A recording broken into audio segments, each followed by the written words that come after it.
সারা দেশের ছাত্র আন্দোলনের সমর্থনে ছাত্রদের উপর পুলিশ এবং সন্ত্রাস ছাত্রলীগের হামলার প্রতিবাদে বিক্ষোভ মিছিল পূর্ব সমাবেশের সম্মানিত প্রধান অতিথি, বিশেষ অতিথি এবং সহযোদ্ধা সহকর্মী বন্ধুগণ, সকলকে ইসলামী ছাত্র আন্দোলন বাংলাদেশ নারায়ণগঞ্জ জেলা শাখার পক্ষ থেকে বিপ্লবী অভিনন্দন।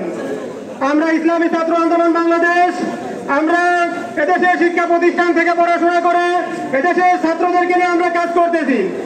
আমরা ছাত্রদের অধিকার নিয়ে যখনই কাজ করি তখনই ছাত্রলীগ নামক যে সন্ত্রাস, এই সন্ত্রাস শুধু সরকারের স্বার্থ রক্ষার্থে ছাত্রদের অধিকারের বিপরীতে অবস্থান করে, যার ফলপ্রসূতে আজকে আমরা দেখেছি সারা বাংলাদেশের সর্বসাধারণ ছাত্র সকল এই ছাত্রলীগের বিরুদ্ধে অবস্থান তৈরি করেছে।